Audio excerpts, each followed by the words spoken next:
to girls' hostel, when it comes to girls' education, Chakwera was speaking when she presided over the official handover of Chiola CDSS in Rumpi West constituency. The school, which has classroom blocks, library and administration block, has been constructed with funding from Press Trust. Currently, the school has no hostels, teachers' houses, and it is yet to be connected to electricity. Chakwera urged local companies to engage themselves in corporate social responsibility that would help girl child education by, among others, constructing hostels. Minister of Education Madalitso Kambawa Wilima said the majority of developmental partners are willing to construct classroom blocks as opposed to teachers' houses. Now that we have constructed all these secondary schools, we need to go back. This is why, if you listen to my speech, we have programs with EU, with partners, even in the Ministry of Education, World Bank, where we actually even expand existing institutions. So that's why you see that even the institutions of higher learning, we are expanding. Press Trust board member Simon Nsefula said the institution will continue supporting the country's education sector, highlighting that an educated nation is closer to development. In every single district, you will find our footprint in the education sector, because we believe for us to create a developed, intelligent data Malawi, a Malawi that manages itself, we actually need education. Press Trust has used about 400 million kwacha to construct the school and said it is still considering the prospects of constructing a laboratory and teachers' houses at the school.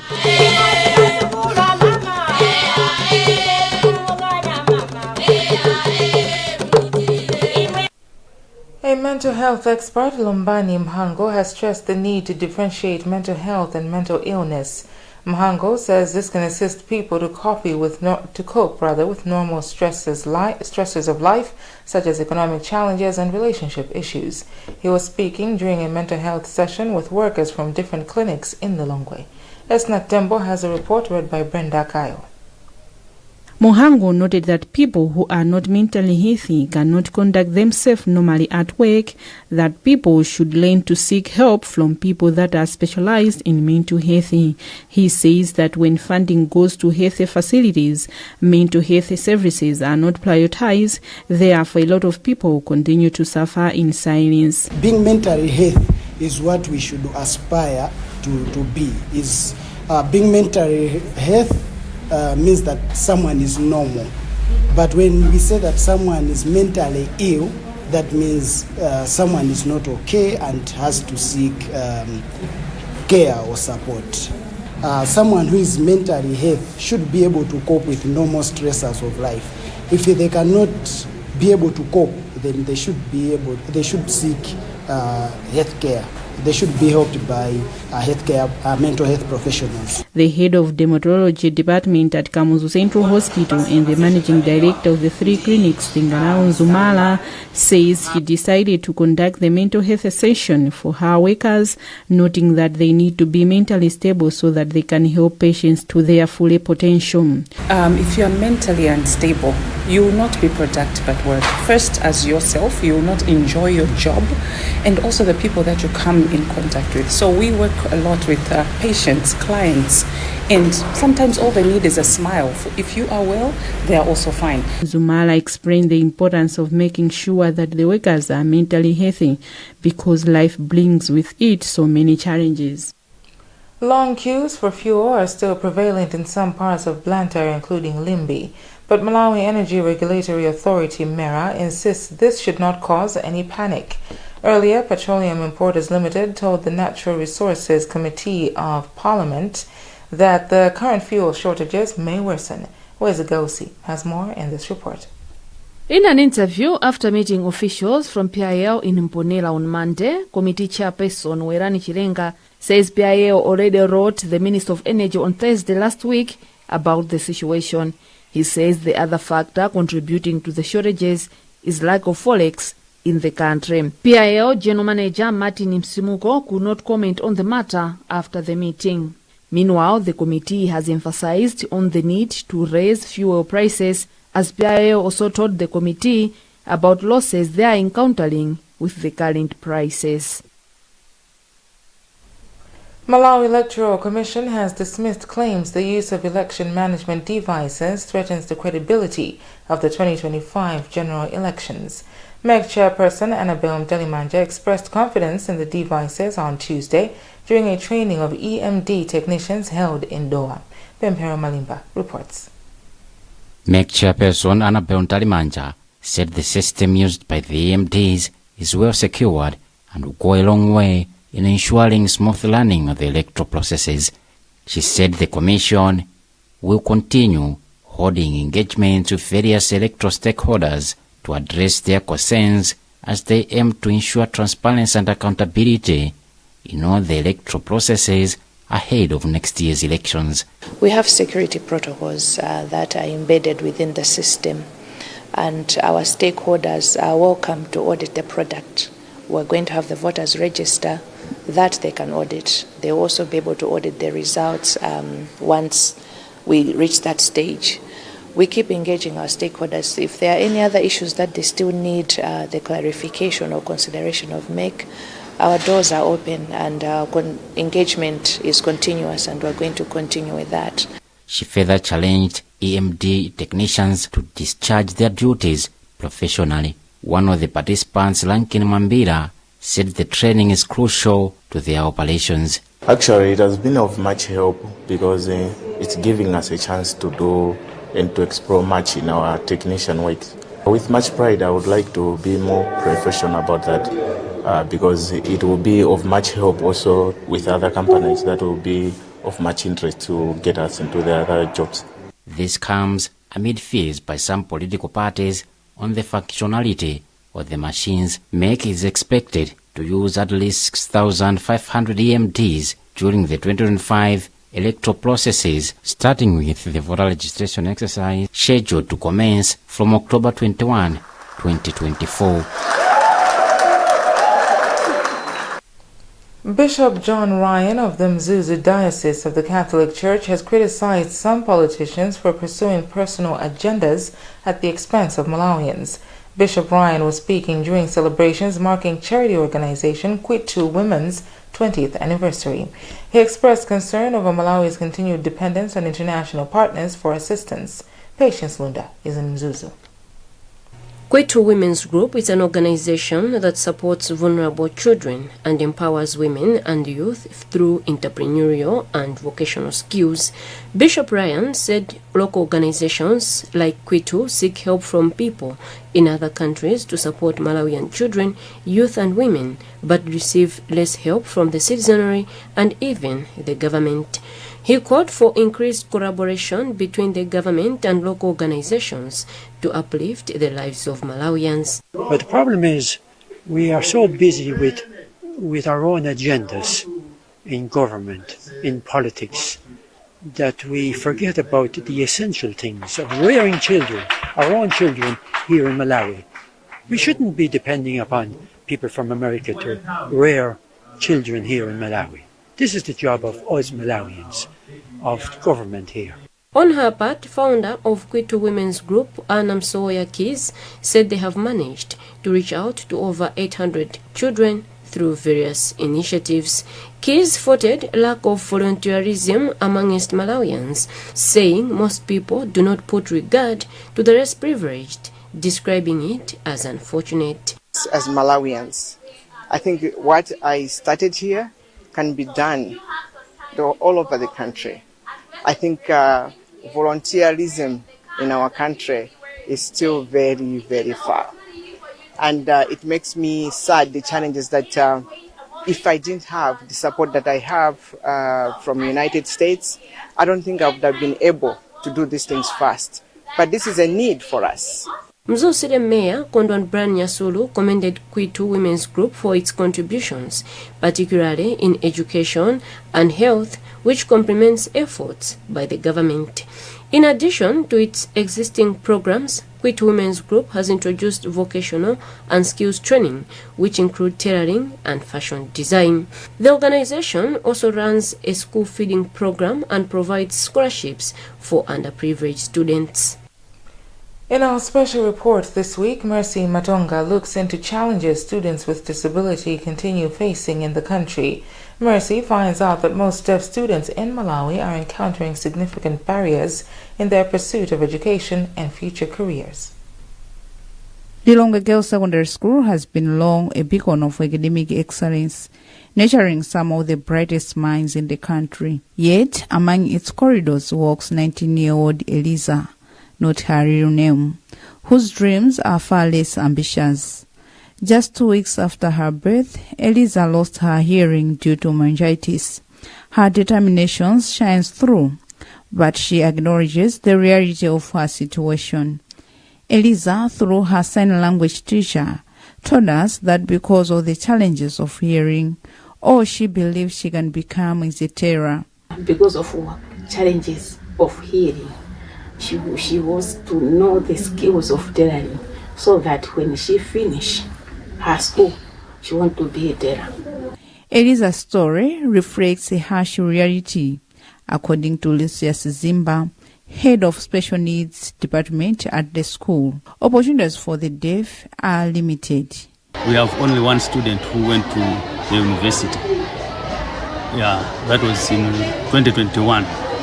Sekelani Kufagwina, a champion for the deaf community, highlights the systematic barriers that hinder progress for deaf students. Kufagwina, who is also deaf, said on the job market, more deaf individuals end up in casual jobs due to their struggles to meet academic requirements for white-collar positions.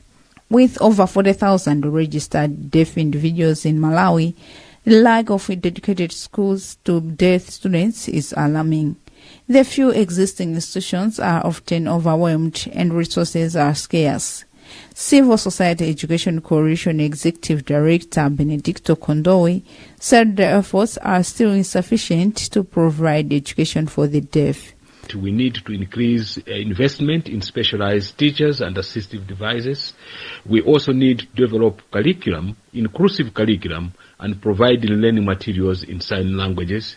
We also need to promote early identification and intervention programs that meets the needs of the students at the earliest possible. At the Lilongwe Girls Secondary Schools, the statistics are disheartening. Only one deaf student has qualified for university in the past 5 years. Zimba recalls the painful outcomes for some former students. In most cases, when they leave from here, we don't follow them as much. But sometimes we hear stories about them from their friends because they are always so friendly to each other that maybe one in Form 1 would know what is happening with a friend who is at home who was in Form 4. But most of the learners, their lives are miserable. They don't have a good life after leaving school. Most of them, they don't do tertiary education. Most of them, they don't do tertiary education and they don't have maybe something to do. That's why maybe Lilongwe Girls has introduced tailoring so that maybe when they come out of here, they have little skills and they can continue elsewhere. However, there are stories of hope. Katie Mamvani lost her hearing at the age of 10 but overcame the odds to graduate with a bachelor's degree. Through her sign language interpreter, Kate told us she dreams of pursuing a PhD and advocating for education access for the deaf. We do not have a special curriculum that can accommodate the needs of deaf students, because we should understand that the needs of deaf students are not the same, they are different. So if we can modify or develop a curriculum that will focus on the needs of deaf students, it means these problems can be solved from primary to secondary school. If we build a poor foundation, it means we'll miss this child. So we should build a strong foundation right from the moment when the deaf children are young. In total, there are 13 government secondary schools that accommodate special needs students, including the deaf, alongside students without disabilities. According to the Department of Special Needs in the Ministry of Education, there are 115 special needs teachers and 451 sign language interpreters, and government is training more. At Lilongwe Girls Secondary School, there are 8 special needs teachers against 17 special needs students. In a day, there are 36 periods, which sometimes it's impossible for the 8 teachers to cover. As of now, we have about 17 that have hearing impairment, and we have only 8 teachers as of now. But formerly, there were only 4 teachers. But as of now, there are 8 teachers, of whom some other teachers have just come. They are new to the place. Eliza and her peers are now receiving training in vocational skills, offering a glimmer of hope for a better future. But the question remains, how can we elevate the ambitions of deaf students? As is seen in stories of most deaf students across the country, the majority of these students are bright and resilient, but their lives end miserably as they don't go beyond MSCE. And this calls for need of collective effort and investment so that perhaps one day their dream can soar beyond the limitations imposed by their circumstances. You're watching the News and Times TV. We'll be back with more after this break. Back with the latest lineup from Betway. Betway's front 3 starts strong with cash out and sweat bet. Plus, you can boost your sports bet with Win Boost. And pick up any penny. Pali freebie Friday, Smart Pigs, Builder Bet, Omwe Atamanga Gataka Furufuru. They've also got their back to Odds Boost and Betway Stars. You always get way more with Betway. Still in the news, the reduction in the value of the kwacha is likely to affect the cost of the Salima Lilongwe water project, officials say. Parliamentary Committee on Natural Resources and Climate Change has since expressed concern over the development. Kato Civils is implementing the project at the tune of $313 million. Where's Agosi has the details. They have been paid some monies. They are being paid in phases. So far, they have received some monies, but they expressed some worries that due to kwacha fluctuation, they feel that by the end of the day, the value of the US dollar may not match the Malawi kwacha, so there will be need for government to top up. Chief Executive Officer for Salima Lilongwe Water Supply Company, Valentin Kaupa, assured the committee that the project is now registering positive progress on its key performance indicators of cost, schedule, and quality. The government, through the Salima Lilongwe Water Supply Company, is implementing the project to increase water availability for Lilongwe City, Salima, and Dowa districts. Men are being encouraged to take lead in protecting women from violence as they play a critical role in raising families. The Lilongwe City East Member of Parliament, Ulemu Msungama, made the call when he provided assistance to at least 400 women in his constituency. Brenda Kayo reports. This was part of Nsungama's recognition of the significant role that women worldwide play at both family and national level. On Tuesday, Nsungama donated assorted items including food to the women during the Mother's Day celebration. Nsungama stressed that women often suffer in silence to protect their husbands in families. When we look at the women, let's not take them as treat them as object of violence. You know, sometimes we treat them, but forgetting that we are coming from them. I am where I am today because they played a role. So my message is, let's respect them, let's honor them, let's make sure that we support them. They are also in so many needs.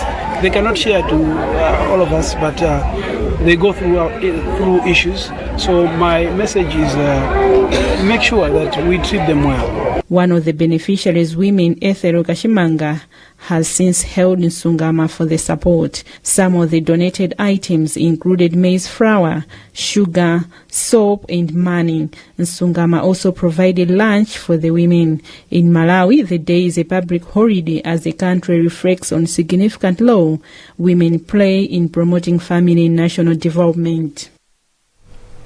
Meanwhile, Women of Action Ministries has complained of what it calls sidelining of widows in development. Founder Mebo Ngoleka made the remarks during a prayer session as part of Mother's Day celebrations.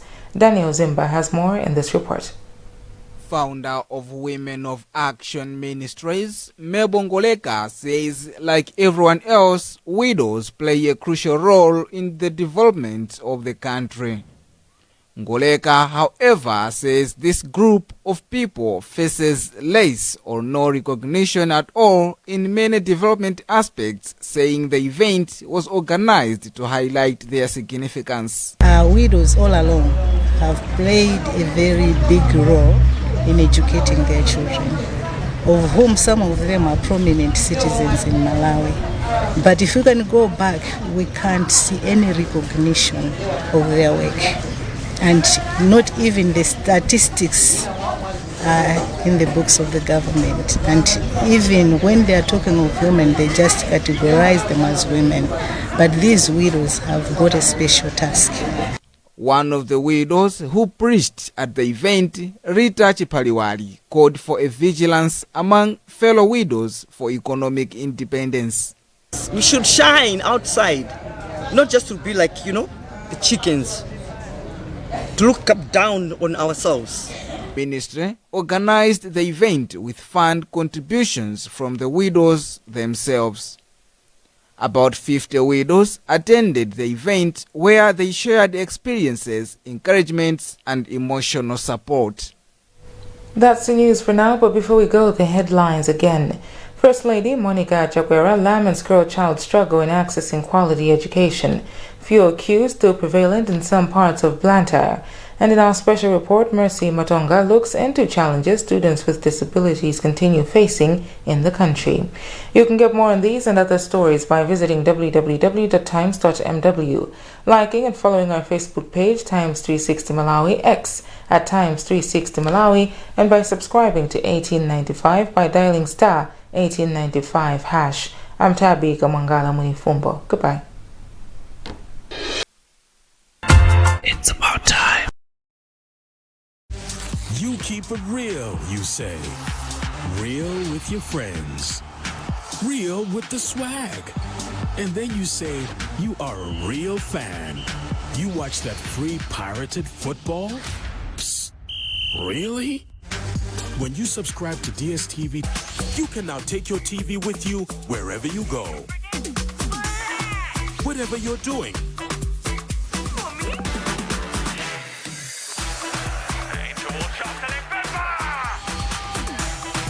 Whenever you want. Even on the go. It's as easy as 1, 2, 3. Make sure your GoTV subscription is up to date. Download the new GoTV Stream app from your app store and sign into your GoTV account to get going. Watch on your TV, laptop, tablet, or phone. Watch TV anywhere with GoTV Stream.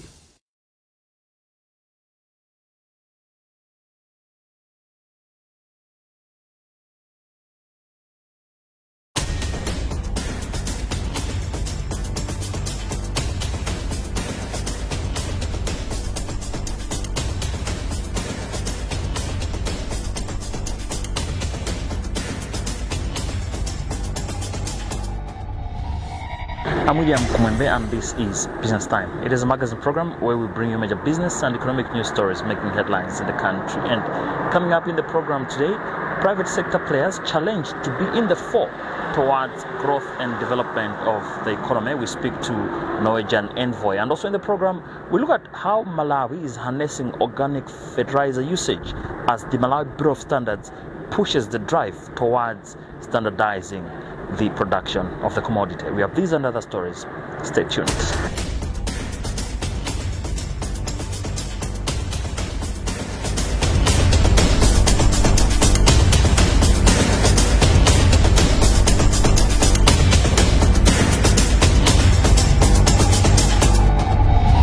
Hello and welcome. This is Business Time. In our main story in the program today, the Norwegian ambassador to Malawi has challenged the local private sector to be in the fore in catalyzing growth and development. She was speaking in Longwe when the Growth Accelerator unveiled 19 projects which it has been funding. We have the whole story in this report by Kaonga Sabola. The Growth Accelerator aims at working as a catalyst for youth-led entrepreneurs to take up bold steps to accelerate their growth. According to Mikoson, in the wake of a series of shocks that have hit Malawi since 2020, the local business environment has faced stagnating growth, widening macroeconomic imbalances, and other significant hurdles that all entrepreneurs have to contend with. It's fantastic to see the results of the Growth Accelerator now into cohort 7 and 8, where we are here today to unveil the successful businesses that have obtained what it takes to get the support here and to get the help and the technical assistance to grow further. Indeed. So Norway has been investing 27 million Norwegian kroners into this and over 5 years. And we see that with some 300 jobs being created and more than 60 businesses being developed, it has the potential to develop the economy. As I mentioned in my speech, we see here signs of import substitution. Milk powder, for example, that is replacing imported goods. We also see that some of the ventures are exporting into foreign markets, which is exactly what Malawi needs. And we know when businesses develop, they take advantage of each other, they learn from each other, and they boost each other. And there was one even here today, one of the businesses that is into the logistics business, so helping the other businesses getting their products transported across the country and possibly also into the region. So these interlinkages and these spillovers, they are crucial for an economy to grow and prosper. Keep on doing the fantastic work that you do. Keep on taking risks and chances. You have a good possibility here where you are being helped with mentorship, with training, with discipline, because it takes a lot for a business to grow. It takes a lot of dedication. But here you are in an environment where you are being helped and developed, and also you can spread the word so that other youth and women in particular can take the chance and realize that there is great potential for Malawian products to be sold in the country and outside, and I wish them all success. UNDP resident representative Fenena Frost said our organization believes that empowering local entrepreneurs, small businesses and community-driven initiatives is crucial to achieving the sustainable development goals. Well, first of all, to say it's a huge pleasure to be here. You know, a year ago I arrived in Malawi, and one of my first functions